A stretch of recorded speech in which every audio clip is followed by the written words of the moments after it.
जाओ अपने ईसाई भाई को बताओ कि मरियम की मां ने भी नजर मानी थी कि अल्लाह बेटा होगा तो तेरे दिल में लगा दूंगी, और बेटी पैदा हो गई। मरियम की मां बहुत उदास हो गई, कहने लगी अल्लाह मैंने बेटी को जन्म दे दिया। अल्लाह ने फरमाया वलैसा ज़करु कल उन्सा, ऐ मरियम की मां अगर तुझे बेटा होता तो ऐसा ना होता जैसी ये बेटी हुई है। उसका नाम मरियम रखा। उसके बाद मां का इंतकाल हो गया और मरियम की परवरिश उनके खालू हजरत ज़करिया अलैहिस्सलाम करने लगे। ज़करिया अलैहिस्सलाम बहुत अल्लाह के नेक और मुत्तकी बंदे थे, अल्लाह के पैगंबर थे, और दिन रात वो अल्लाह के घर में रहा करते थे, मस्जिद में रहा करते थे, मेहराब में रहा करते थे, और उसी मेहराब में हजरत मरियम की परवरिश भी कर रहे थे। कुरान कहता है कुल्लमा दखल अलैहा ज़करियल मिहराब वजद इंदहा रिज़्क़ा। हजरत ज़करिया जब मस्जिद में आते हैं तो क्या देखते हैं? अनार का मौसम नहीं और मरियम के पास अनार मौजूद है, आम का मौसम नहीं आम मौजूद है, सेब का मौसम नहीं सेब मौजूद है, जिस फल का मौसम नहीं वो फल मौजूद है। काल अन्ना लकी हाज़ा या मरियम, कहते हैं मरियम तेरे पास ये फल कहां से आया? कालत हुवा मिन इंदिल्लाह, मरियम कहती है कि ऐ खालू जान ये फल अल्लाह ताला की तरफ से आया है। इन्नल्लाह यर्ज़ुक़ु मन यशाउ बिगैरि हिसाब, अल्लाह जिसको चाहता है बेहिसाब रोजी देता है। ऐ खालू जान ये अल्लाह की तरफ से आया। हजरत ज़करिया ने हमें सबक दिया, अगर अपने घर को बचाना चाहते हो जिम्मेदार मां बनो, जिम्मेदार बाप बनो। मगर आज का बाप तो बेगैरत बन चुका है। जवान बेटी को बाइक पे बाप घुमा रहा है, मेकअप करके लिपस्टिक लगा करके मस्कारा चस्कारा लगा करके और सज धज करके जवान बेटी बाइक पर बाप के पीछे बैठी है, भाई के पीछे बहन बैठी है, पूरे गांव की सैर करा रहा है और पूरा गांव उसकी बेटी और उसकी बहन के हुस्न की नुमाइश कर रहा है। वो बाप बेगैरत है। अगर उसकी बेटी और उस भाई की बहन अगर अल्लाह क्या गुनहगार होगी, अल्लाह की कसम वो बाप भी गुनहगार होगा, वो भाई भी गुनहगार होगा। दुनिया की आग में कोई जल जाए हम बर्दाश्त नहीं कर सकते, हम देख नहीं सकते। आय अल्लाह जहन्नम की आग कैसी होगी? अल्लाह के प्यारे नबी फरमाते हैं इन्नहा फुज़िलत अला नारि दुनियाकुम बितिसअतिन व सित्तीन, जहन्नम की आग दुनिया की आग से 69 गुना ज्यादा खतरनाक होगी, 69 गुना ज्यादा खतरनाक होगी। दुनिया की आग में कोई जल गया, एक बार जल गया उसके बाद वो मर गया, काम खत्म हो गया। जहन्नम की आग में एक बार नहीं जलेगा। इन्नल्लज़ीना कफरू बिआयातिना सौफा नुस्लीहिम नारा कुल्लमा नज़िजत जुलूदुहुम बद्दलनाहुम जुलूदन गैरहा, हम जहन्नमियों को जब जहन्नम में डालेंगे हम बार बार उनकी चमड़ी को जलाएंगे। एक बार जब उनकी चमड़ी जल जाएगी हम दूसरी चमड़ी चढ़ा देंगे और फिर से उनको जलने की तकलीफ देंगे। बार बार वो जलने की तकलीफ को झेलेंगे मेरे भाई। हालात ये हो जाएंगे कि जहन्नमी कहेंगे जहन्नम के दारोगा से कालू या मालिकू लियक़्दी अलैना रब्बुका, जहन्नमी कहेंगे ए जहन्नम के दारोगा ए मालिक अपने रब से कह दे कि हमारा काम तमाम कर दे, ये जहन्नम की तकलीफ हमसे बर्दाश्त नहीं होती, ये जहन्नम का दुख हमसे बर्दाश्त नहीं होता। जहन्नम का दारोगा कहेगा क़ाला इन्नकुम माकितून, ऐ जहन्नमियों अब इस जहन्नम में हमेशा तुमको रहना है, अब यहां मौत आने वाली नहीं है, अब बार बार तुमको जहन्नम की तकलीफ झेलना है। अल्लाह कह रहा है कि अपने घर वालों को जहन्नम की आग से,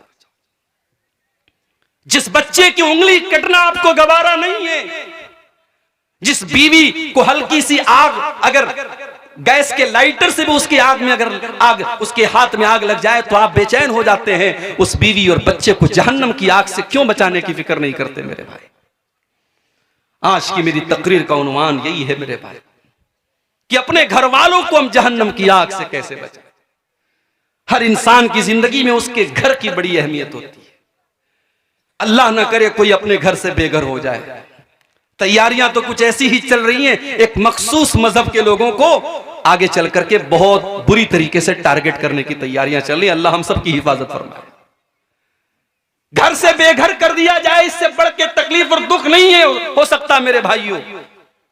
इसीलिए 1400 साल पहले जब यहूदियों के कबीले ने मुसलमानों के साथ गद्दारी की और उनको उनके घरों से निकाला गया, तो अल्लाह ने इसको अपना अजाब करार दिया। वल्लज़ी अखरजल्लज़ीन कफरू मिन अहलिल किताबि मिन दियारिहिम लिअव्वलिल हश्र। ऐ ईमान वालों, हमने इन अहले किताब के काफिरों को, इन यहूदियों को इनकी गद्दारी की वजह से इनके घर से निकाल दिया। युखरिबून बुयूतहुम बिअयदीहिम व अयदिल मुमिनीन। ये इतने बड़े बदबख्त थे, जब ये अपने घर को छोड़ के जाने लगे, अपने दरवाजों को तोड़ तोड़ के जा रहे थे, अपनी खिड़कियों को तोड़ तोड़ के जा रहे थे, ताकि इनके जाने के बाद कोई इनके घरों को इस्तेमाल न कर सके। अल्लाह ने कहा देखो कैसा अजाब हमारा नाजिल हो रहा है। अपने घर को छोड़ के जा रहे हैं और अपने घर को बर्बाद करके जा रहे हैं, उसको तोड़ फोड़ करके जा रहे हैं। घर बहुत बड़ी चीज होती है मेरे भाई। इंसान को जिंदगी में सुकून अगर मिलता है तो घर में मिलता है। आप बाहर जितनी भी ऐशो आराम से 5 स्टार होटल में रहें, घर की झोपड़ी में अपनी माँ के पास, अपनी बीवी के पास, अपने बच्चों के पास जो सुकून मिलता है वो कहीं नहीं मिलता है। इसीलिए अल्लाह ने फरमाया अल्लाहुल्लज़ी जअल लकुम मिन बुयूतिकुम सकना। अल्लाह ने तुम्हारे घरों को सुकून का जरिया बनाया है। तुम्हें सुकून मिलता है तो तुम्हारे घर में मिलता है, क्योंकि उसी घर के अंदर तुम्हारे बच्चे होते हैं। और बच्चे कैसे होते हैं मेरे भाई?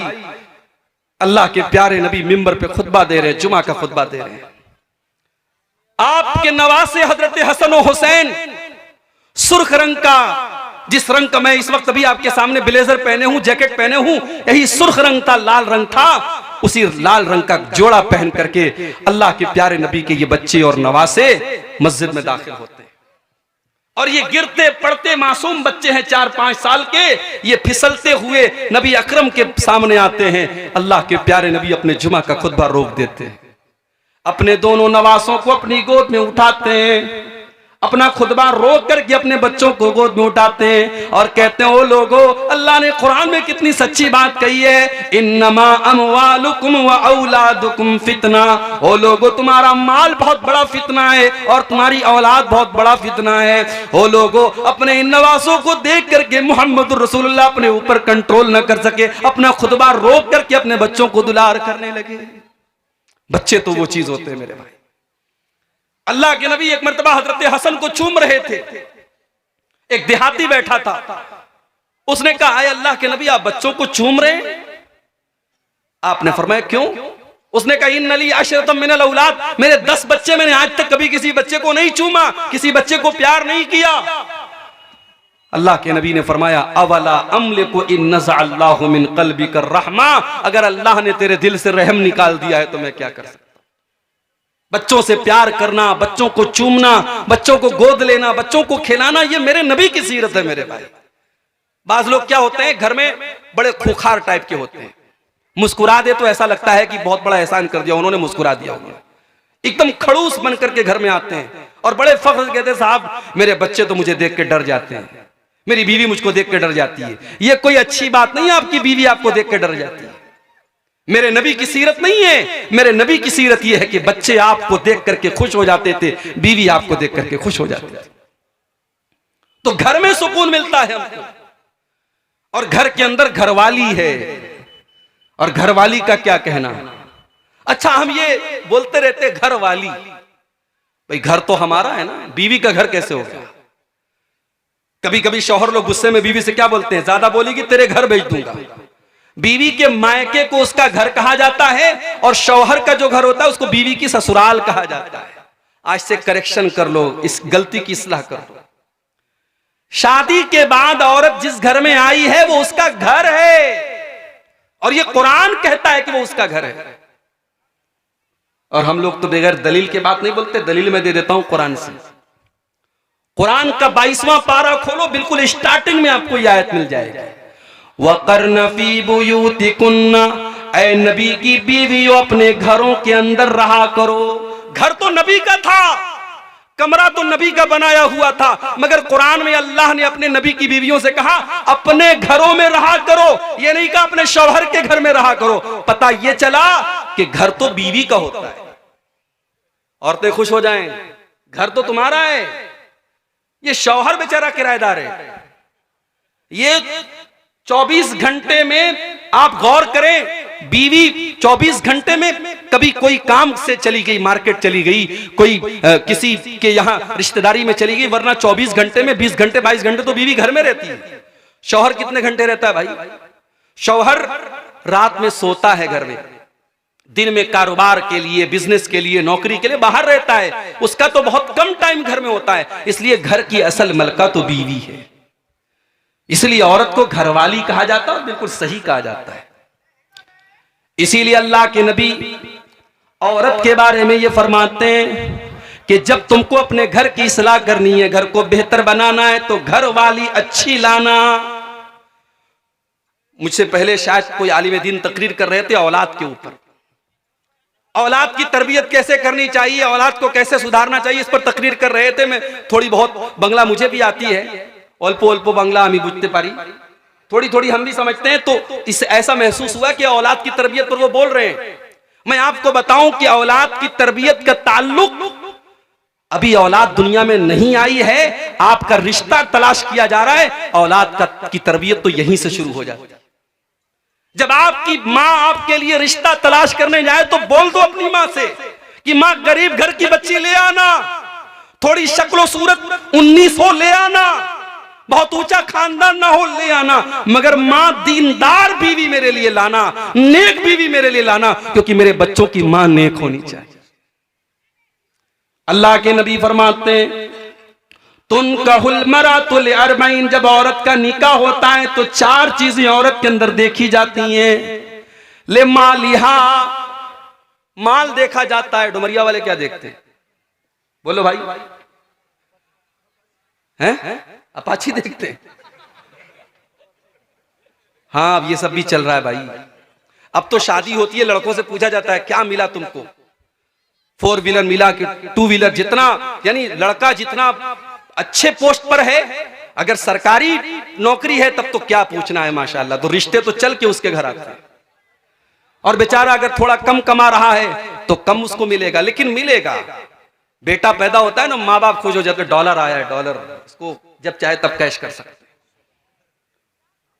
माल आज लड़कियों और लड़कों की शादी को हमने तिजारत बना दिया, सौदा हो रहा है लड़कों का। और उलमा, मैं उन लोगों की बात कर रहा हूं जो आलिम हैं, उनकी भी शादी होती, वो भी जहेज ले रहे हैं, उनके बाप भी उनका सौदा कर रहे हैं। मेरे भाइयों, शर्मानी चाहिए हमें। नबी के दौर में कभी किसी दुल्हे से ये नहीं पूछा गया तुझे जहेज में क्या क्या। अल्लाह के नबी के दौर में एक साहबी हैं, उनका नाम अब्दुर्रहमान बिन औफ है। मक्का से मदीना आते हैं, खाली हाथ आते हैं, बिल्कुल खाली हाथ आते हैं, उनके पास कोई दौलत नहीं है। अल्लाह के प्यारे नबी ने उनको भाई बनाया, हजरत साद बिन रबी का। साद बिन रबी अंसारी साहबी, हजरत अब्दुर्रहमान मुहाजिर साहबी, अल्लाह के रसूल सल्लल्लाहु अलैहि वसल्लम ने दोनों का हाथ पकड़ करके भाई भाई बना दिया। अब जरा गौर से सुनना मेरे भाइयों, कितने खुददार थे साहबा। हमें तो अगर फ्री में कोई माल मिले हम तो लूटने के लिए तैयार हो जाते हैं। साहबा कितने खुददार थे, जरा अंदाजा लगाओ मेरे भाइयों। हजरत साद बिन रबी अंसारी कहते, अब्दुर्रहमान, मेरे नबी ने तुझको मेरा भाई बना दिया है। अरे अब्दुर्रहमान, ये मेरा घर है, ये मेरी प्रॉपर्टी है, ये मेरे खजूरों के बागात हैं। अरे अब्दुर्रहमान, आ जाओ, मैं बंटवारा कर लेता हूँ, आधा घर तेरा, आधा घर मेरा, आधा खेत तेरा, आधा खेत मेरा, आधा बाग तेरा, आधा बाग मेरा। अरे अब्दुर्रहमान, अभी तू नया नया मदीने में आया है, अभी तेरी शादी होना मुश्किल है, अभी तुझे रिश्ता मिलना मुश्किल है। अरे अब्दुर्रहमान, मेरी 4 बीवियां हैं। अब ये शौहरों के कान खड़े हो गए, मौली साहब 4 बीवियां हैं, हमारे पास तो एक है, बड़ी मुश्किल से एक है। कई नौजवान तो अपने दिल का दुखड़ा बयान कर रहे थे, मौली साहब हम दूसरी करना चाहते हैं मगर बड़ा डरते हैं, बीवी पता नहीं क्या करेगी, ससुराल वाले क्या करेंगे। दूसरी शादी को गुनाह बना दिया गया। शादीशुदा मर्दों के कितने नाजायज ताल्लुकात है, जरा समाज पे नजर उठा के देखो। कितनी औरतों के नाजायज ताल्लुकात है, जरा नजर उठा के देखो। ये समाज हमने कहां पहुंचा दिया मेरे भाई। जो चीज जायज है उसको हमने गुनाह बना दिया और जो नाजायज उसको फैशन बना दिया। अगर कोई मर्द इस लायक है कि उसके पास ताकत है, उसके पास दौलत है, वो 2 बीवियों को रख सकता है, उनके दरमियान इंसाफ कर सकता है, तुम कौन होते हो रोकने वाले? आपने उसको जुर्म बना दिया, गुनाह बना दिया। मुझे तो सहाबे किराम की फहरिस्त में कोई सहाबी ऐसे नजर नहीं आते जिनकी सिर्फ एक बीवी हो। सहाबा के यहाँ आम था 2, 3, 4 निकाह वो किया करते थे। हमारे यहाँ गुनाह बना दिया गया मेरे भाई। और बीवियां, औरतें माशाअल्लाह, उनको तो इतना निगेटिव उनके दिमाग में डाल दिया गया, अरे तेरी सौतन आ जाएगी तो तेरा सब कुछ बढ़ जाएगा, तेरा घर बढ़ जाएगा, फिर शौहर तुझसे मोहब्बत नहीं करेगा। यहां तक बीवियां कह देती हैं कि अगर आप मुझसे सच्ची मोहब्बत करते हैं आप कभी दूसरी शादी का नाम मत लीजिएगा। और जब उनसे यह कहा जाता है कि अल्लाह के रसूल सल्लल्लाहु अलैहि वसल्लम ने 1 से ज्यादा निकाह किया है, क्या अल्लाह के नबी हजरत आयशा से मोहब्बत नहीं करते थे, क्या अल्लाह के नबी अपनी बीवियों से मोहब्बत नहीं करते थे, तो कहती है वो नबी की बात थी, उनकी बात मत कीजिए। हजरत अब्दुर्रहमान बिन औफ को ऑफर करते हैं हजरत साद बिन रबी, आए अब्दुर्रहमान मेरी 4 बीवियां हैं, तुम किसी एक को पसंद कर लो, मैं तलाक दे देता हूं, इद्दत गुजर जाने के बाद आप उससे निकाह कर लेना, आपका घर भी बस जाएगा, आपको प्रॉपर्टी भी दे रहा हूं, आपको खजूरों का बाग भी दे रहा हूं, नौकरी भी मिल रही है, छोकरी भी मिल रही है, सारा घर सेट हो रहा है। मगर अब्दुर्रहमान कितने खुददार थे मेरे भाइयों, कहने लगे बारकल्लाहु लका फी अहलिका व मालिक, ऐ साद बिन रबी अल्लाह तेरे माल में बरकत दे, अल्लाह तेरे परिवार में बरकत दे। ऐ साद बिन रबी मुझे तेरी बीवी से मैं नहीं चाहता तेरा घर टूट जाए और मेरा घर बन जाए, मैं नहीं चाहता तेरे घर का आधा हिस्सा मैं ले लूं। ऐ साद बिन रबी मैं तो बिजनेसमैन आदमी हूं, मैं तो ताजिर आदमी हूं, मुझे तो कारोबार करना आता है, मुझे मार्केट का पता बता दो, मुझे बाजार का पता बता दो, मैं अपने पैर पे खड़ा हो जाऊंगा। और दुनिया की नजरों ने देखा अब्दुर्रहमान बिन औफ ने हलाल बिजनेस किया, हलाल तिजारत की, घी और पनीर का कारोबार उन्होंने शुरू किया और कुछ दिनों में अल्लाह ने इतनी बरकत दी, उन्होंने एक अंसारी लड़की से शादी की। और जब शादी की तो बीवी को मेहर में उन्होंने क्या दिया, सोने की खजूर की गुठली के बराबर उन्होंने सोना दिया। और उस जमाने में शादी होती थी तो औरतें खुशबू लगाती थी, वो जर्द रंग की खुशबू होती थी, और अगर दुल्हा के कपड़े पर वो खुशबू मिल जाए तो समझ जाओ उसकी शादी हुई है। जैसे हमारे आजकल हल्दी लगाई जाती है, शादी के पहले हल्दी की बाकायदा अब तो रस्म होने लगी है। पता नहीं आपके इलाके में क्या हाल है, अब कहीं कहीं बाकायदा हल्दी के नाम से फंक्शन होता है, लड़के लड़कियां हल्दी रंग का कपड़ा पहनते, हराम है ये गैरों की मुशाबहत है। जाके इंटरनेट पर सर्च कर लो, ये हल्दी का ताल्लुक ये बाकायदा एक मजहब से है, एक मजहब के अंदर उसको पवित्र बताया गया, उसको मुबारक बताया गया है। अगर ये समझ कर के आप हल्दी लगा रहे हैं तो फिर ये हराम हो जाएगा मेरे भाई। और आप बाकायदा उससे एक फंक्शन बना के कर रहे हैं, उसमें नाच गाना तक भी हो रहा है। तो हजरत अब्दुर्रहमान ने निकाह किया, उनके कपड़े पर जर्दी लगी थी, अल्लाह के प्यारे नबी सल्लल्लाहु अलैहि वसल्लम की नजर पड़ गई। आप समझ गए कि अब्दुर्रहमान ने शादी की है। कहा अब्दुर्रहमान क्या तुमने शादी की है? हाँ अल्लाह के नबी मैंने शादी की है। आपने फरमाया तुमने बीवी को मेहर में क्या दिया? देखो नबी का सवाल देखो, नबी ने ये नहीं पूछा तुमको जहेज में क्या मिला, क्योंकि साहबा के दौर में जहेज का कोई तसव्वुर ही नहीं था, वो खुददार लोग थे, वो आज हमारी तरह भिखारी नहीं थे मेरे भाइयों। वो नौजवान कितना बड़ा भिखारी है, वो अच्छी नौकरी कर रहा है, अच्छा पैसा कमा रहा है, मगर वो इतना बड़ा भिखारी है, जब तक ससुराल से बेड न मिले वो रात में सोएगा नहीं, जब तक ससुराल से फ्रिज न मिले वो ठंडा पानी न पिएगा, जब तक ससुराल से उसको गाड़ी न मिले वो रोड पर गाड़ी न चलाएगा। अरे तू इतने पैसे कमाने के बावजूद एक नंबर का तू भिखारी बना हुआ है। अल्लाह के नबी अपने साहबी से सवाल करते हैं तूने अपनी बीवी को मेहर में क्या दिया? फरमाया नवातम मिन ज़हब, ऐ अल्लाह के रसूल मैंने अपनी बीवी को खजूर की गुठली के बराबर सोना दिया है। तो जब शादी करते हैं तो लोग माल देखते हैं, वह जमालिहा, और कुछ लोगों की नजर खूबसूरती पर होती है। माँ चाहती है मेरी बहू ऐसी आए, पूरे गांव में पूरे इलाके में तारीफ हो, बहुत खूबसूरत बहू आई है।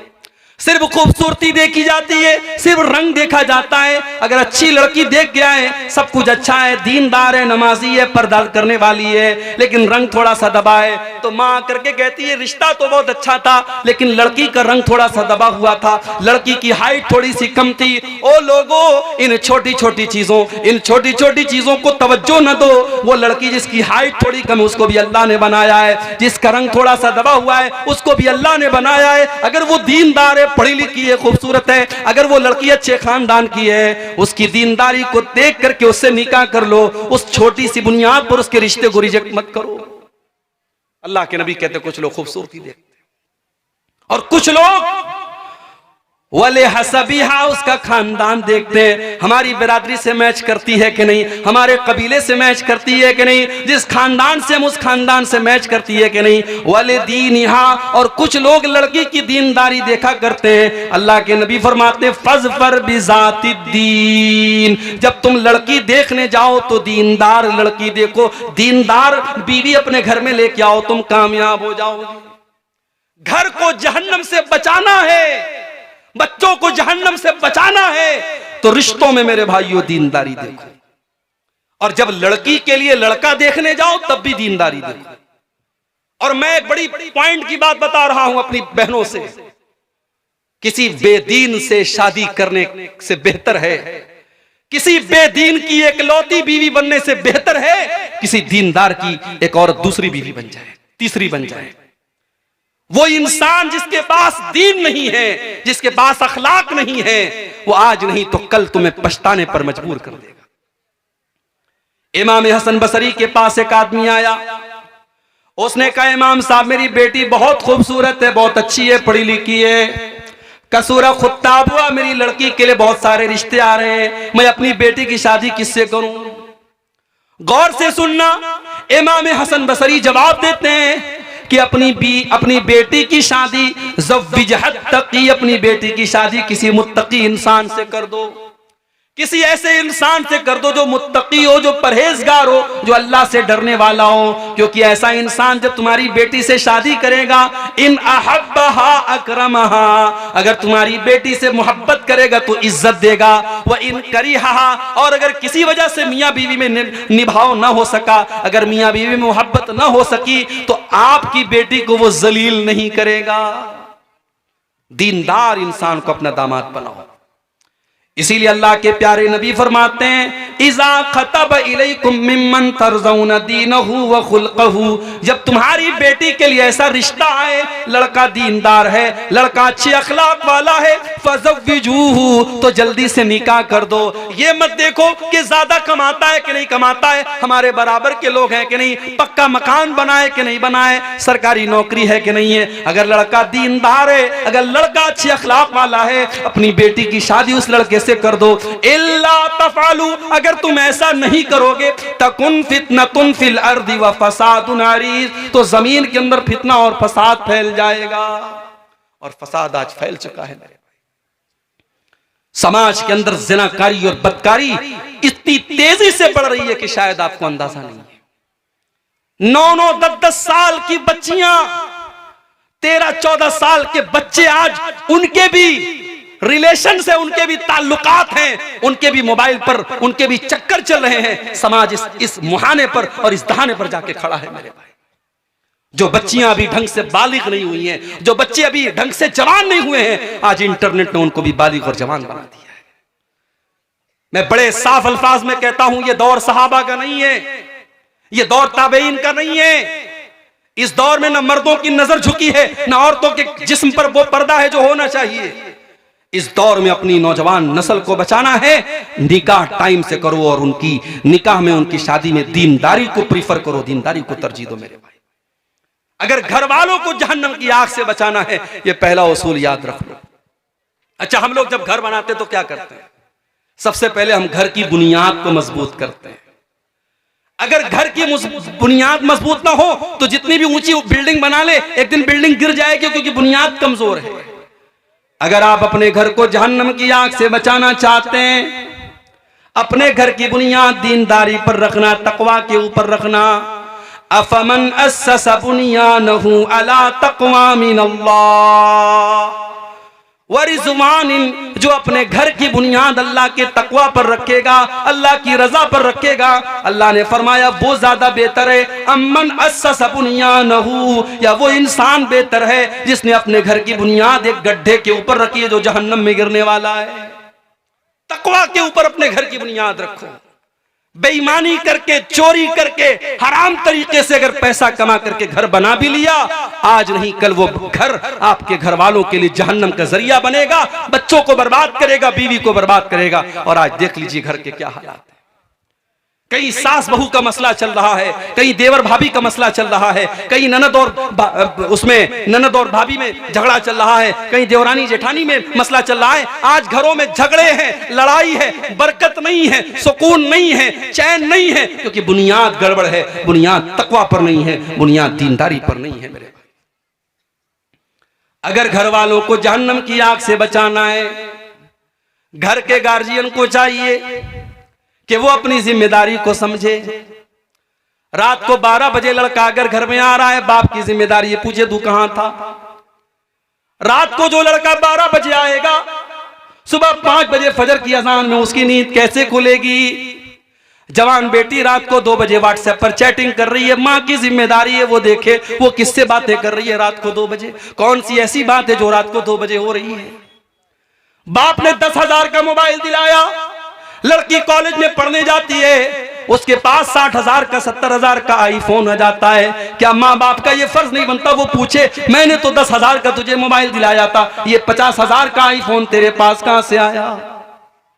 वो लोग अगर गार्जियन हो, अगर बाप हो, अगर माँ हो, अगर तरबियत करते हो तो तरबियत करने का हक अदा करो, वरना कान खोल करके सुन लो, माँ के कदमों के नीचे जन्नत जरूर है और बाप जन्नत का दरवाजा जरूर है। लेकिन अगर माँ ने माँ होने का हक अदा न किया, अगर बाप ने बाप होने का हक अदा न किया, तो अल्लाह के नबी ये भी फरमाते हैं कि जिसके कंधे पर अल्लाह ताला ने कोई जिम्मेदारी डाली और उस जिम्मेदारी को उसने सही तरीके से पूरा नहीं किया, हर्रमल्लाहु अलैहिल जन्ना, उस इंसान के ऊपर जन्नत हराम हो जाएगी। उस बाप के लिए जन्नत हराम है, उस मां के लिए जन्नत हराम हो जाएगी जिसने अपने मां होने का और अपने बाप होने का हक और फर्ज नहीं अदा किया। क्रिसमस का त्योहार अभी हमारे ईसाई भाइयों ने मनाया और हमारा मुसलमान बड़े शौक से मैरी क्रिसमस और हैप्पी क्रिसमस की मुबारकबाद दे रहा है फेसबुक के ऊपर। और जो थोड़ा सा राजनीति में है, पॉलिटिक्स में है, वो बेचारे तो उनको और बुखार चढ़ा है अपनी महानता दिखाने का, वो तो फटाफट फेसबुक के ऊपर क्रिसमस मुबारक। हमारे ईसाई भाइयों को क्रिसमस मुबारक। क्रिसमस का त्योहार क्यों मनाया जाता है मालूम है आपको? क्रिसमस का त्योहार मनाने वाला ये अकीदा रखता है कि 25 दिसंबर को हजरत ईसा पैदा हुए जो अल्लाह के बेटे थे। नऊजुबिल्लाह। हमारा अकीदा ये नहीं है मेरे भाई। हमारे अकीदे के मुताबिक ये कुफ्र है, ये अल्लाह को गाली देना है, ये अल्लाह की तौहीन है कि अल्लाह का किसी को बेटा करार दिया जाए।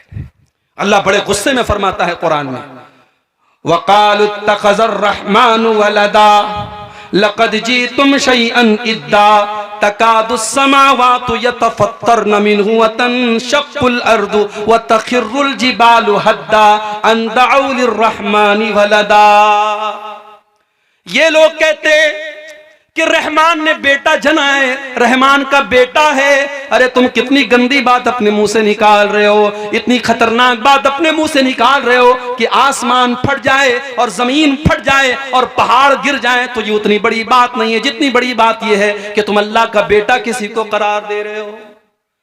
अल्लाह को गाली देना है, अल्लाह को बुरा भला कहना है, ये अगर कोई कहता है कि अल्लाह का बेटा है और आप उसको मुबारकबाद दे रहे हैं।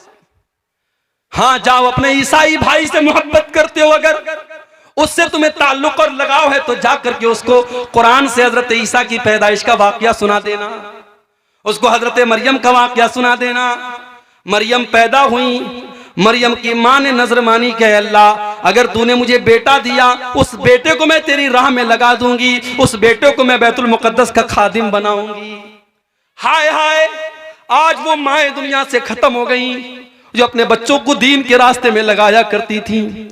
आज तो माँ का सपना क्या है, अय अल्लाह मुझे ऐसा बेटा दे जो डॉक्टर बन जाए, जो इंजीनियर बन जाए, जो वकील बन जाए, जो जज बन जाए, जो पुलिस ऑफिसर बन जाए। मेरे भाइयों, अगर माँ का ये सपना है कोई गलत बात नहीं है, मगर वो माएँ समाज से खत्म हो गई जो ये चाहत रखती थी कि अल्लाह मेरा बेटा कुरान का हाफिज बन जाए, अय अल्लाह मेरा बेटा दीन का आलिम बन जाए, अय अल्लाह मेरा बेटा दीन की खिदमत करने वाला बन जाए। इमाम बुखारी रहमतुल्लाह अलैह, उनकी मां का वाकया, उनकी सीरत लिखने वालों ने लिखा है, इमाम बुखारी की अभी उम्र बहुत कम थी, बहुत छोटे से थे, 4-5 साल के थे। एक मर्तबा इमाम बुखारी बहुत बीमार हो गए, बुखार चढ़ गया उनको, और बुखार ऐसा चढ़ा, इतना सख्त बीमार हो गए इमाम बुखारी, उनकी आंखों की रोशनी चली गई। उनकी मां का बड़ा सपना था मेरा बेटा नबी की हदीसों का आलिम बने, नबी की हदीसों को याद करे, नबी की हदीसों का प्रचार प्रसार करे। मां ने देखा बच्चे की आंखें चली गई। मां रात में मुसल्ले पर बैठ गई, तहज्जुद की नमाज पढ़ करके अल्लाह की बारगाह में दुआ करती, कहे अल्लाह मेरा बच्चा अंधा हो चुका है, मेरे बच्चे की बीनाई चली गई है। अय अल्लाह मेरा बच्चा कैसे तेरे नबी की हदीसों को याद करेगा, कैसे वो किताबों का मुताला करेगा। अय अल्लाह अपनी इस बंदी की, इस दुखियारी बंदी की दुआ को सुन ले। अय अल्लाह मेरे बच्चे की बीनाई को लौटा दे। हाय हाय, मां की दुआ में बड़ी ताकत होती है मेरे भाई। उस मां ने रात की तारीकी में जो दुआ की, अल्लाह ने उस दुखियारी मां की दुआ को कबूल किया। मां तहज्जुद पढ़ करके सो गई। ख्वाब में हजरत इब्राहीम अलैहिस्सलाम की ज़ियारत हुई और हजरत इब्राहीम ने कहा कि ऐ इमाम बुखारी की मां, मोहम्मद बिन इस्माइल की मां, तेरे बच्चे की बिनाई को अल्लाह ताला ने लौटा दिया है। मां ने फौरन आंखें खोली और देखा इमाम बुखारी रहमतुल्लाह अलैह बिल्कुल सही तरीके से देख रहे हैं। ये करामत थी हजरत इमाम बुखारी की मां की और उनकी। मेरे प्यारे साथियों, ये माएं थी जो अपने बच्चों के लिए फिक्र किया करती थी। जाओ अपने ईसाई भाई को बताओ कि मरियम की मां ने भी नजर मानी थी कि अल्लाह बेटा होगा तो तेरे दिल में लगा दूंगी, और बेटी पैदा हो गई। मरियम की मां बहुत उदास हो गई, कहने लगी अल्लाह मैंने बेटी को जन्म दे दिया। अल्लाह ने फरमाया वलैसा ज़करु कल उन्सा, ऐ मरियम की मां अगर तुझे बेटा होता तो ऐसा ना होता जैसी ये बेटी हुई है। उसका नाम मरियम रखा। उसके बाद मां का इंतकाल हो गया और मरियम की परवरिश उनके खालू हजरत ज़करिया अलैहिस्सलाम करने लगे। ज़करिया अलैहिस्सलाम बहुत अल्लाह के नेक और मुत्तकी बंदे थे, अल्लाह के पैगंबर थे, और दिन रात वो अल्लाह के घर में रहा करते थे, मस्जिद में रहा करते थे, मेहराब में रहा करते थे, और उसी मेहराब में हजरत मरियम की परवरिश भी कर रहे थे। कुरान कहता है कुल्लमा दखल अलैहा ज़करियल मिहराब वजद इंदहा रिज़्क़ा। हजरत ज़करिया जब मस्जिद में आते हैं तो क्या देखते हैं? अनार का मौसम नहीं और मरियम के पास अनार मौजूद है। आम का मौसम नहीं, आम मौजूद है। सेब का मौसम नहीं, सेब मौजूद है। जिस फल का मौसम नहीं वो फल मौजूद है। काल अन्ना लकी हाज़ा या मरियम, कहते हैं मरियम तेरे पास ये फल कहां से आया? कालत हुवा मिन इंदिल्लाह, मरियम कहती है कि ऐ खालू जान ये फल अल्लाह ताला की तरफ से आया है। इन्नल्लाह यर्ज़ुक़ु मन यशाउ बिग़ैरि हिसाब, अल्लाह जिसको चाहता है बेहिसाब रोजी देता है। ऐ खालू जान ये अल्लाह की तरफ से आया। हजरत ज़करिया ने हमें सबक दिया, अगर अपने घर को बचाना चाहते हो जिम्मेदार मां बनो, जिम्मेदार बाप बनो। मगर आज का बाप तो बेगैरत बन चुका है। जवान बेटी को बाइक पे बाप घुमा रहा है, मेकअप करके, लिपस्टिक लगा करके, मस्कारा चस्कारा लगा करके और सज धज करके जवान बेटी बाइक पर बाप के पीछे बैठी है, भाई के पीछे बहन बैठी है, पूरे गांव की सैर करा रहा है और पूरा गांव उसकी बेटी और उसकी बहन के हुस्न की नुमाइश कर रहा है। वो बाप बेगैरत है। अगर उसकी बेटी और उस भाई की बहन अगर अल्लाह क्या गुनहगार होगी, अल्लाह की कसम वो बाप भी गुनहगार होगा, वो भाई भी गुनहगार होगा। बड़े सख्त अल्फाज में अल्लाह के प्यारे नबी ने फरमाया सलासतुन ला यंजुरुल्लाहु अज़्ज़ व जल्ल इलैहिम यौमल क़ियामा, तीन ऐसे बदनसीब लोग होंगे जिनकी तरफ अल्लाह ताला कयामत के दिन देखेगा भी नहीं। वला युकल्लिमुहुम, उनसे बात भी नहीं करेगा। वला युज़क्कीहिम, उनको पाक और साफ भी नहीं करेगा। नंबर एक, अल आक़ु लिवालिदैहि, अपने माँ बाप को तकलीफ पहुंचाने वाला, अपने माँ बाप को दुख देने वाला, अपने माँ बाप की आंखों में आंसू लाने वाला। अब ये हमारे मुज़क्किर साहब शायरी पढ़ रहे थे माँ के ऊपर, मुझे अपनी माँ की याद आ गई। 3-4 साल पहले मेरी वालिदा का इंतकाल हो गया। माँ बड़ी अनमोल हस्ती होती है मेरे भाई, मगर एक बड़ी प्रैक्टिकल बात आपको बता रहा हूं। जब एक इंसान की शादी होती है, जिंदगी में बहुत सारे ऐसे मोड़ आते हैं जब वो सोचता है कि मैं माँ और बीवी के दरमियान मैं किसका सपोर्ट करूं। माँ का सपोर्ट करता हूं, बीवी नाराज होती है। बीवी का सपोर्ट करता हूं, मां नाराज होती है। मां के कदमों के नीचे जन्नत है और बीवी मेरी दुनिया को जन्नत बना रही है, मैं किसको छोड़ूं किसको पकड़ूं। ऐसे मौके पर मैं अपनी माओ से कहना चाहूंगा कि अगर अल्लाह ने आज आपको सास बनाया है और आप ये चाहती है कि आपकी बहू आपको अपनी मां समझे, तो अल्लाह की वास्ते आप भी अपनी बहू को बेटी का दर्जा दीजिए। हम समाज में ये अजीब मेयार देखते हैं कि दामाद और बहू जो काम करें, सास अगर बेटी के घर पहुंची, बेटी चाय बना रही है, दामाद बच्चे को गोद में खिला रहा है, बीवी का सपोर्ट कर रहा है, बीवी की मदद कर रहा है, तो सास कहती है माशाल्लाह मेरा दामाद बड़ा नेक है, मेरी बेटी का बड़ा साथ देता है। और वही औरत जब घर में आती है और अपने बेटे को देखती है बहू का सपोर्ट कर रहा है, कहती है मेरा बेटा तो बिल्कुल जोरू का गुलाम बन चुका है। डबल स्टैंडर्ड क्यों है, डबल मेयार क्यों है? जो चीज आपकी बहू आपकी बेटी और दामाद के लिए सही थी, वो आपकी बहू और आपके बेटे के लिए गलत कैसे हो गई? मेरी माँ, आपको भी समझदारी से काम लेना पड़ेगा। घर को टूटने से बचाना है तो एक माँ को यह सोचना पड़ेगा, कल मेरा बेटा कुंवारा था, कल उसकी जिंदगी में कोई औरत नहीं थी, कल जितना मुझको समय देता था, कल मुझे मेरा जितना ख्याल रखता था, अब उसकी जिंदगी बट गई है, अब उसकी जिंदगी में एक औरत बीवी बन के आई है, अब वो मुझे उतना समय नहीं दे पाएगा, अब कुछ चीजों में मुझे कॉम्प्रोमाइज करना पड़ेगा। जब तक एक माँ ये नहीं समझेगी, माँ बेटे का रिश्ता पहले के जैसा नहीं होगा। और अगर समझदारी से काम नहीं लिया उस सास ने और उस बेटे ने, कितने घरों में हम देखते हैं कि शौहर अपनी बीवी के सपोर्ट में माँ से लड़ने लगता है, माँ को गालियां तक लोग दे देते हैं, माँ को बुरा भला भी कह देते हैं। मेरे भाइयों, एक माँ की बड़ी जिम्मेदारी होती है। अपने घर को बचाना है तो समझदारी से काम करो और आगे बढ़ो। जहन्नम की आग से घर को बचाना है, घर में नमाज का माहौल पैदा करो। मैं वो हदीस पढ़ रहा था, अल्लाह के नबी ने फरमाया कि 3 लोग ऐसे हैं जिनकी तरफ कयामत के दिन अल्लाह ताला न देखेगा न बात करेगा। नंबर 1, अल-आक़िल वालिदैहि, अपने माँ बाप को सताने वाला। नंबर 2, वल मरअतुल मुतरज्जिला, मर्दों की नकल करने वाली औरत, मर्दों की कॉपी करने वाली औरत, जो मर्दों की तरह छोटे छोटे बाल कर ले, मर्दों की तरह टी शर्ट पहन करके घूमे, मर्दों की तरह मर्दों के कपड़े पहने, मर्दाना चाल चले, मर्दाना तरीके से बात करे, ऐसी औरत पर अल्लाह की लानत हो। और तीसरा कौन है? अद्दयूस, वो बेगैरत मर्द, वो बेगैरत बाप, वो बेगैरत शौहर, वो बेगैरत भाई।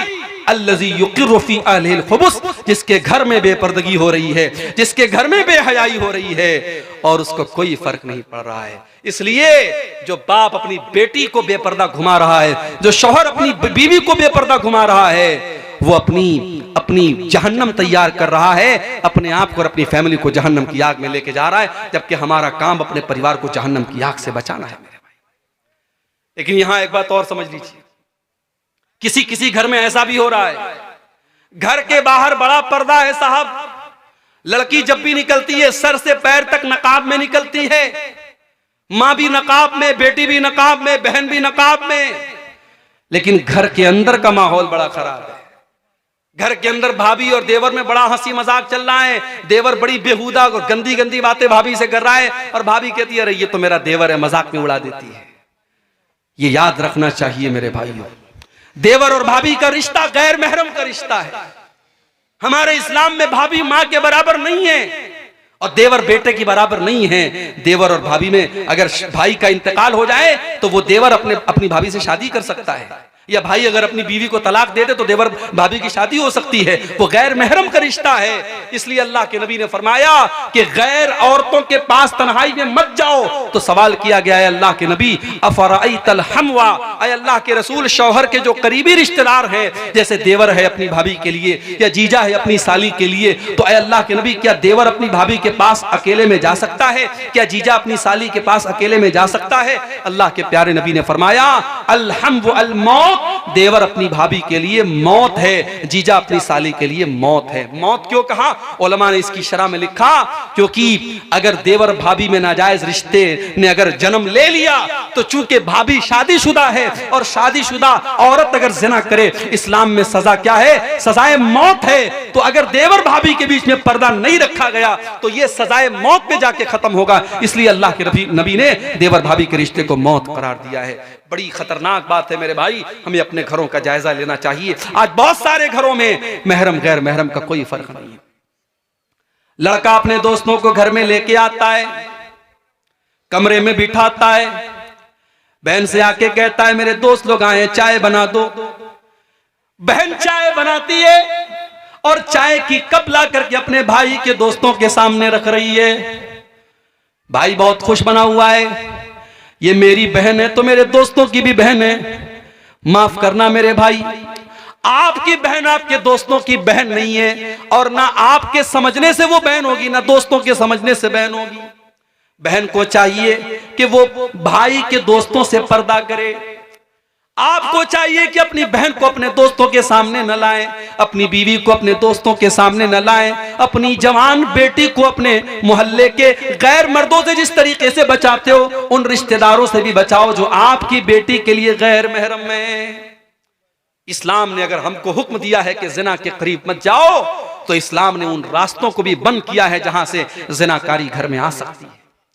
कुरान कहता है वला तक़रबुज़्ज़िना इन्नहु काना फ़ाहिशतन व साअ सबीला। ज़िना के करीब भी न जाना, ये बहुत गंदा रास्ता है, बहुत बुरा रास्ता है। अब ज़िना के करीब ले जाने वाला रास्ता कौन कौन सा है? कुरान कहता है वक़ुल लिल मुमिनीना यग़ुद्दू मिन अबसारिहिम व यहफ़ज़ू फ़ुरूजहुम। ऐ नबी, ईमान वाले मर्दों से कह दो जब वो रास्ते में चला करें तो अपनी निगाहों को नीची रखा करें और अपनी शर्मगाह की हिफाजत करें। ये भी याद रखो, अगर औरत को पर्दे का हुक्म है तो मर्द को अपनी नजरों को झुकाने का हुक्म। वो एक शायर कहता है सभी हम ही से कहते हैं निगाहें अपनी नीची रख, सभी हम ही से कहते हैं निगाहें अपनी नीची रख, कोई उनसे नहीं कहता न निकले यूं अया होकर। शायर कहता है कोई औरतों से नहीं कहता कि वो बेपर्दा होकर के ना निकले, सब हमसे कहते हैं निगाहें अपनी नीचे रख। और अकबर इलाहाबादी का बड़ा मशहूर शेर है बेपर्दा नजर आई कल जो चंद बीबियां, अकबर ज़मीन में गैरत कौमी से गड़ गया, पूछा जो उनसे आपका पर्दा वो क्या हुआ, कहने लगी कि अक्ल पे मर्दों के पड़ गया। तो अगर औरतों को पर्दे का हुक्म है तो मर्दों को अपनी नजरों को झुकाने का भी हुक्म है। इन दोनों पर अमल होना जरूरी है। अगर समाज में औरत पर्दे में निकलेगी और मर्द की नजर नहीं झुकेगी तब भी समाज में इस्लाह नहीं हो सकती। औरत को पर्दे में निकलना है और मर्द को अपनी नजर झुका के चलना है। कुरान ने तो यहां तक बयान किया वलियज़रिबना बिखुमुरिहिन्ना अला जुयूबिहिन्ना। ऐ ईमान वाली औरतों, जब तुम अपने घर के अंदर रहा करो तो अपने सीने पर, अपने गरेबान पर दुपट्टा डाल के रहा करो। भाई के सामने, बाप के सामने, अपने ससुर के सामने भी तुम्हारा दुपट्टा तुम्हारे सीने पर होना चाहिए। कहीं ऐसा ना हो कि इन महरम रिश्तेदारों के सामने तुम दुपट्टे के बगैर चली जाओ। ओ मेरी प्यारी माओ बहनों, जो इस्लाम इतना सख्ती के साथ आपको हुक्म दे रहा है कि भाई और बेटे के सामने भी आपको अपना दुपट्टा अपने गरेबान पे रखना है, वो इस्लाम इस बात की इजाजत कैसे दे देगा कि आप फेसबुक के ऊपर अपने फोटो डालें, आप व्हाट्सएप के स्टेटस पर अपने फोटो डालें, आप शादी की तैयारी कर रही हैं और अपने हाथों में मेहंदी की डिजाइन लगा के मेहंदी का फोटो आप इंटरनेट पे डालें। नहीं नहीं मेरी प्यारी माओ बहनों, कुरान कहता है वला युबदीना ज़ीनतहुन्ना। ऐ ईमान वाली औरतों, अपनी खूबसूरती को अपने गैर मर्दों के सामने कभी जाहिर न करना। कुरान ने एक लफ्ज इस्तेमाल किया, खूबसूरती को जाहिर मत करो। अब मुझे बता दो औरत का सर से पैर तक कौन सा ऐसा हिस्सा है जो खूबसूरती में दाखिल नहीं है? इसका मतलब यह हुआ कि उसे सर से पैर तक मुकम्मल नकाब और पर्दे में रहना है, उसे अपने हुस्न की नुमाइश नहीं करनी है। और कुरान यहां तक कहता है वला यज़रिबना बिअरजुलिहिन्ना लियुअलम मा युख्फीना मिन ज़ीनतिहिन्ना। ऐ ईमान वाली औरतों, जब तुम पायल पहन करके अपने घर में चला करो तो जोर जोर से जमीन पर पांव मार के न चला करो। तुम्हारे पायल की झनकार गैर मर्दों तक पहुंचे, ये इस्लाम को गवारा नहीं है। जो इस्लाम एक औरत के पायल की आवाज को गैर मर्दों तक जाने की इजाजत नहीं देता है, वो इस्लाम इस बात की इजाजत कैसे देगा कि औरत अपनी खूबसूरती की नुमाइश करे? कुरान तो यहां तक कहता है फला तखज़ान बिल क़ौलि फ़यत्मअल्लज़ी फ़ी क़ल्बिही मरज़। ऐ नबी की औरतों, ऐ नबी की बीवियों, जब तुम्हें किसी गैर मर्द से बात करना पड़े तो तुम ऐसी आवाज में बात मत करो जिसमें मिठास पाई जाती हो, जिसमें नरमी पाई जाती हो, बल्कि तुम कड़क अंदाज में बात करो। जैसे आज के दौर में मोबाइल का दौर है, मोबाइल पर किसी रॉन्ग नंबर से कॉल आया, आ सकता है। अब अगर लड़की ने थोड़ा सा मिठास के साथ बात कर लिया, कौन बोल रहे हैं, अंदाज में अगर जरा सी मिठास आ गई, सामने वाले को लग रहा है कि यहां मेरी दाल गल जाएगी, यहां ग्रीन सिग्नल मिल रहा है मुझे। और जहां इसने कड़क अंदाज में बात कर ली, कौन बोल रहे हैं, किससे बात करनी है आपको, जहां सख्ती से घुड़क करके बात की, सामने वाले बेचारा उसका जितना उसका शबाब, उसका जो है जोश उठा था, वहीं पर वो बैठ जाएगा। कुरान करीम एक औरत को मोबाइल पर कैसे बात करना है, कुरान उसका भी अंदाज बता रहा है। फयतमअल्लज़ी फी क़ल्बिही मरज़, जिस मर्द के दिल में शहवत की बीमारी है, वो तुम्हारे बारे में कोई गलत ख्याल अपने दिल में न ला सके। वक़ुल्न क़ौलन मअरूफ़ा, और ऐ नबी की औरतों, बदतमीजी न करना, गाली गलौज से बात न करना, बल्कि जो भी बात करना ढंग से बात करना, लेकिन अंदाज कड़क होना चाहिए गैर मर्द के सामने। इसीलिए उलमा पसंद नहीं करते हैं कि औरत यूट्यूब पर आकर के तकरीर करे। हमारे बाज मर्दों को बड़ी अच्छी लगती है, मोहतरमा फला की तकरीर हम बड़े शौक से सुनते हैं। ठीक है, इस्लाम में मना नहीं है, औरत बयान कर सकती है, मगर औरत का बयान औरतों के दरमियान हो तो अच्छा हो। एक जनरल प्लेटफॉर्म पे जहां मर्द भी सुन रहे, औरतें भी सुन रही, मुनासिब नहीं है। इसलिए कि गैर महरम से कुरान कह रहा है कि औरत जब बात करे कड़क अंदाज में बात करे। उसके बाद फरमाया वक़र्न फी बुयूतिकुन्ना, ऐ नबी की बीवियों, तुम अपने घरों के अंदर इज्जत के साथ रहा करो। औरत अपने घर में रहे, बिला जरूरत वो नौकरी नहीं कर सकती, बिला जरूरत वो घर के बाहर नहीं जाएगी। हाँ, बेवा हो गई, शौहर कमाने वाला नहीं है, बच्चों को पालना है, जायज हद में रहकर, पर्दे में रहकर के टीचिंग कर सकती है, पढ़ा सकती है, कोई जायज काम कर सकती है। मगर औरत का काम कमाना नहीं, कमाना मर्द का काम है, औरत का काम घर को संभालना है। वक़र्न फी बुयूतिकुन्ना, ऐ नबी की औरतों, तुम इज्जत और वक़ार के साथ अपने घरों में रहा करो। वला तबर्रजन तबर्रुजल जाहिलियतिल ऊला, और जब तुम्हें घर के बाहर निकलना पड़े, कहीं शादी में जाना पड़े, किसी फंक्शन में जाना हो, किसी प्रोग्राम में जाना हो, जलसे में जाना हो, कहीं पर भी तुमको जाना हो, बन संवर करके, बंठन करके, अपने हुस्न की नुमाइश करके न निकलना, जैसे दौरे जाहिलियत में औरतें निकला करती थी। इस्लाम तो यहां तक कहता है, अगर मस्जिद में औरत के नमाज पढ़ने का इंतजाम है, औरत मस्जिद में नमाज पढ़ने आ रही है, तो वहां पर भी वो खुशबू लगा करके ना आए। अगर वो खुशबू लगा करके आती है, अल्लाह के प्यारे नबी फरमाते हैं, वो वापस जाए और गुस्ल करे, और जब तक अपने बदन से खुशबू का वो असर नहीं हटा देगी, उसकी नमाज अल्लाह ताला क्यों कबूल नहीं। इस्लाम इस मामले में इतना सख्त है मेरे भाई। उसके बाद फरमाया व अक़िम्न सलाता व आतीन ज़काता, ऐ ईमान वाली औरतों, नमाज कायम किया करो। अरे मौली साहब, छोटा सा बच्चा है, पेशाब कर देता है, यहां बेचारा शौहर महीने में 3-3 हजार रुपया बच्चे के पैम्पर पर खर्च कर रहा है, तब भी उसको कहती है कि पेशाब कर देता है, नमाज कैसे पढ़ूंगी। हजरत फातिमा ने क्या हसन हुसैन की परवरिश न की थी, क्या हजरत खदीजा ने अपनी बेटियों को पाला नहीं था। मेरी प्यारी माओ बहनों, उस जमाने में पैम्पर भी नहीं था, उस जमाने में लकड़ी जला करके आग जला करती थी, उस जमाने में गैस का चूल्हा भी नहीं था, उस जमाने में कपड़े हाथ से धोए जाते थे, उस जमाने में वॉशिंग मशीन नहीं थी। आज तो अल्लाह ने बहुत सारी नेमतों से आपको नवाजा है, आज तो गांव देहात में भी ये नेमतें पहुंच चुकी हैं। मेरी प्यारी माओ बहनों, नमाज पढ़ने में कोई बहाना न करना। नमाज अपने टाइम से आपको पढ़ना है, जैसे मर्दों के ऊपर नमाज फर्ज है, आपके ऊपर भी नमाज फर्ज है। बल्कि मैं तो कहता हूं, औरत के लिए जन्नत में जाना ज्यादा आसान काम है।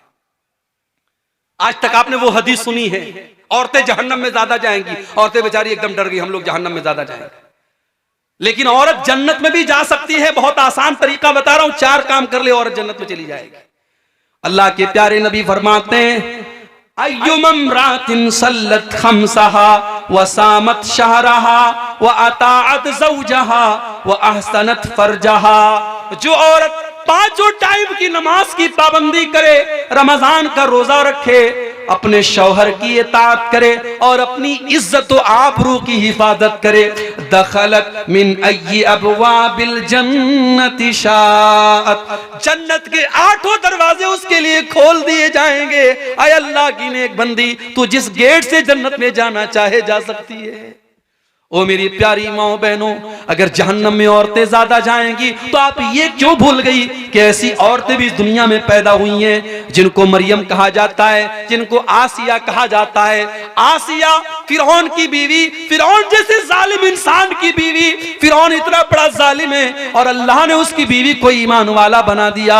और ये अल्लाह की नेक बंदी जब अल्लाह के ऊपर ईमान लाती है, फिरौन अपने महल से निकाल देता है और जंजीरों में जकड़ देता है। अपने महल को छोड़ करके, अपने शौहर की हवेली को छोड़ करके जेल की तारीकी में, जेल के अंदर अपनी जंजीरों में जकड़ी हुई फिरौन की बीवी अल्लाह से दुआ करती है, रब्बि इब्नि ली इंदक बैतन फिल जन्ना वनज्जिनी मिन फिरऔन व अमलिही वनज्जिनी मिनल कौमिज़ ज़ालिमीन। आय अल्लाह, तेरी तौहीद के लिए, तेरे दीन के लिए, आय अल्लाह मैंने फिरौन का महल छोड़ दिया। आय अल्लाह, अपनी इस बंदी को तू जन्नत में एक महल अता फरमा दे। आय अल्लाह, इस जालिम फिरौन से मुझको नजात दे दे। अल्लाह ने कयामत तक के ईमान वालों के लिए फिरौन की बीवी को आइडियल और नमूना बना दिया। इसका मतलब यह हुआ, अल्लाह के यहां यह नहीं देखा जाएगा कि रिश्ता कैसा था, अल्लाह के यह देखा जाएगा किरदार कैसा था। हजरत नूह अलैहिस्सलाम की बीवी और हजरत लूत अलैहिस्सलाम की बीवी, दोनों नबियों की बीवी उनके ऊपर ईमान नहीं लाई। इतने बड़े नबियों की बीवी ईमान नहीं लाई तो कुरान कहता है फखानताहुमा फलम युगनिया अन्हुमा मिनल्लाह। हजरत नूह अलैहिस्सलाम की बीवी जहन्नम में जाएगी, हजरत लूत अलैहिस्सलाम की बीवी जहन्नम में जाएगी। नबी की बीवी है और ईमान नहीं लाई तो जहन्नम में चली गई, और फिरौन की बीवी है और ईमान लाई तो जन्नत में चली गई। मेरी प्यारी माँ और बहनों, आपका किरदार ऐसा होना चाहिए। आपके लिए मिसाल मरियम है और आपके लिए मिसाल आसिया है। कुरान कहता है व अक़िम्नस्सलात, नमाज कायम करो, व आतीनज़्ज़का, ज़कात दिया करो। औरत जो जेवर पहनती है, औरत जो कंगन पहनती है, जो गले में हार पहनती है, जो कान में ईयररिंग पहनती है, अगर सोने का हार है, सोने का जेवर है और 85 ग्राम या उससे ज्यादा का है, और चांदी का जेवर है और 595 ग्राम या उससे ज्यादा है, उस पर साल में 2.5% ज़कात देना है। औरत को अगर शौहर ज़कात निकाल दे बहुत अच्छी बात है, अगर शौहर नहीं निकाल रहा है तो बीवी को उसकी ज़कात निकालनी पड़ेगी। उसके बाद अल्लाह फरमाता है व अतीनल्लाह व रसूलहू, ऐ ईमान वाली औरतों तुम अल्लाह की इताअत करती रहना और रसूल की इताअत करती रहना। इन्नमा युरीदुल्लाहु लियुज़हिब अन्कुमुर रिज्सा अहलल बैति व युतहिरकुम तत्हीरा। ऐ नबी के घर की औरतों, अल्लाह ये हुक्म इसलिए दे रहा है क्योंकि अल्लाह तुमको हर गंदगी से पाक और साफ करना चाहता है। उसके बाद फरमाया वज़कुरना मा युतला फी बुयूतिकुन्ना मिन आयातिल्लाहि वल हिकमा। ऐ नबी की औरतों, तुम्हारे घरों में कुरान और हदीस का दर्स होता है, कुरान पढ़ा जाता है और हदीस पढ़ी जाती है, उसको याद किया करो। आज हमारी औरतें कुरान और हदीस क्या याद करेंगी? बरेली का न्यूज आपने सुना होगा, मदरसे में पढ़ी हुई लड़की आज मुर्तद हो गई और किसी गैर के साथ भाग गई। ये हालात हो गए हमारे मुल्क के। हमारी मुसलमान बहन गैरों के साथ फरार हो रही है। मेरे भाइयों, कहीं ना कहीं पानी मर रहा है, कहीं ना कहीं हमारी तरबियत में कोताही है। हमने अपनी बच्चियों को कुरान तो पढ़ा दिया किसी मौलवी साहब के जरिए, मगर कुरान का मतलब नहीं पढ़ाया। हमने अपनी बच्चियों को कभी मदरसे में नहीं भेजा। बच्चियां स्कूल गई, कॉलेज गई, यूनिवर्सिटी गई, पढ़ तो लिया, लिख तो लिया, एजुकेटेड तो बन गई, मगर हमारी बच्चियों को दीन के बारे में कुछ नहीं पता। अल्लाह के वास्ते होश का नाखून लो, अपनी बच्चियों को दीन सिखाओ, अपनी बच्चियों को इस्लाम सिखाओ, अपनी बच्चियों को तौहीद सिखाओ। इसीलिए हजरत अली फरमाते हैं कि कुरान की जो ये आयत है, अल्लाह फरमाता है कू अनफुसकुम व अहलीकुम नारा, अपने घर वालों को जहन्नम की आग से बचाओ। हजरत अली कहते हैं इसका मतलब क्या है? अल्लिमूहुम व अद्दिबूहुम, अपने घर वालों को दीन सिखाओ।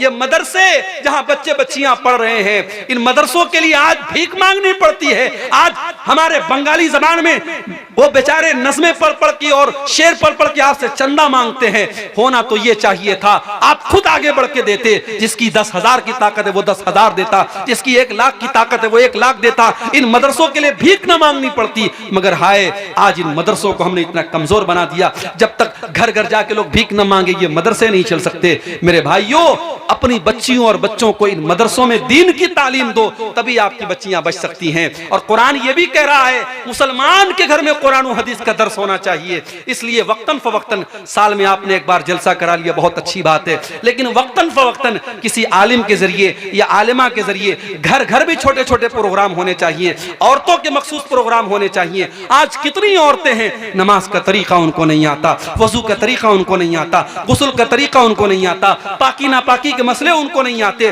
तौहीद का मसला उनको नहीं आता, शिर्क क्या है उनको नहीं आता। कितनी औरतें हैं कितने शिरकिया कामों में पड़ी हैं। मेरे भाइयों, कुरान कहता है वज़कुरन मा युतला फी बुयूतिकुन्न मिन आयातिल्लाहि वल हिकमा।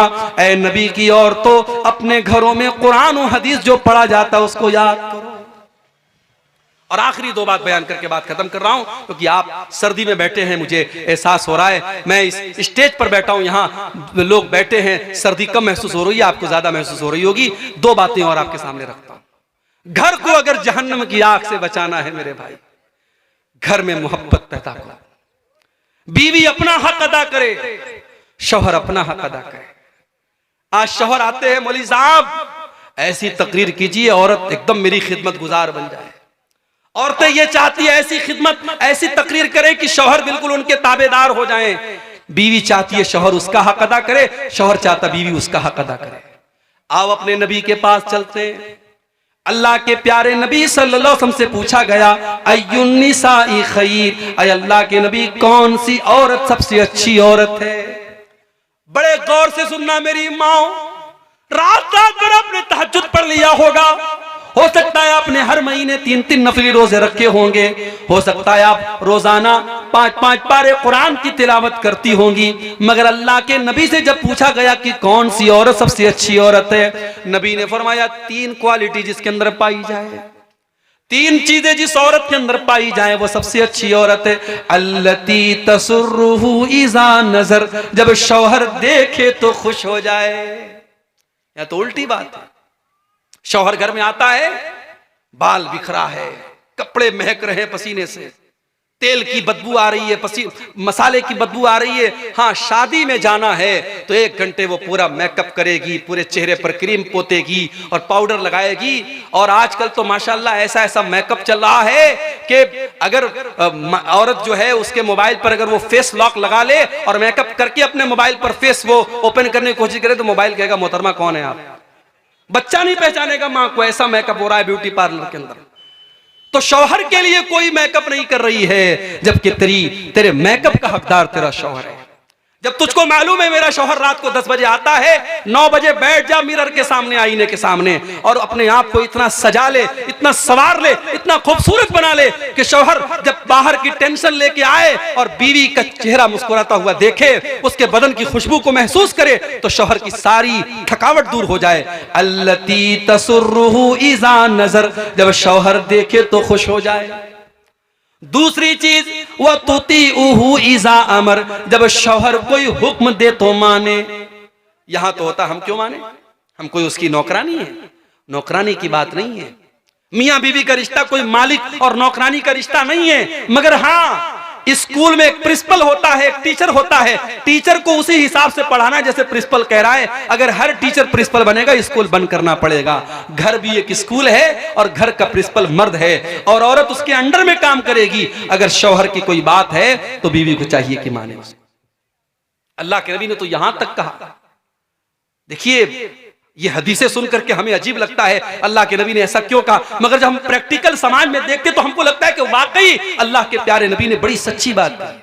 आपने फरमाया अगर शौहर अपनी बीवी को अपने पास बुलाए, बीवी को चाहिए अपने सारे काम छोड़ करके शौहर के पास जाए। वह इनकान तालत तन्नूर, यहां तक कि अगर वो चूल्हे पर रोटी पका रही है, चूल्हे पर है, तब भी वो जाए।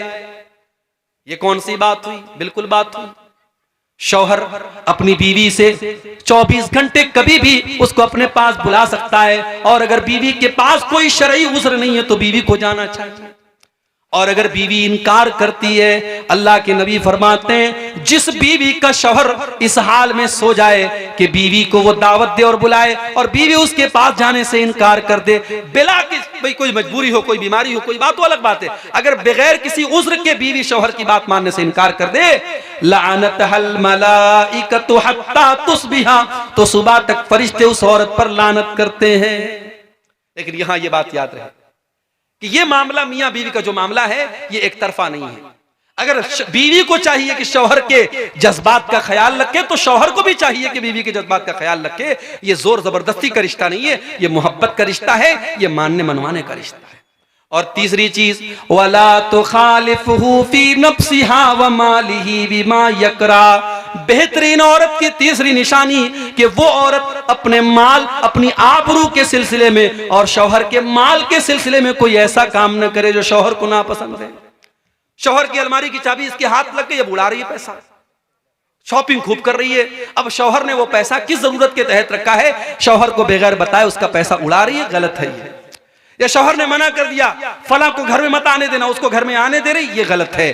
तो शौहर की मर्जी का ख्याल रखे अपनी आबरू के सिलसिले में और अपने शौहर के माल के सिलसिले में कोई ऐसा काम ना करे।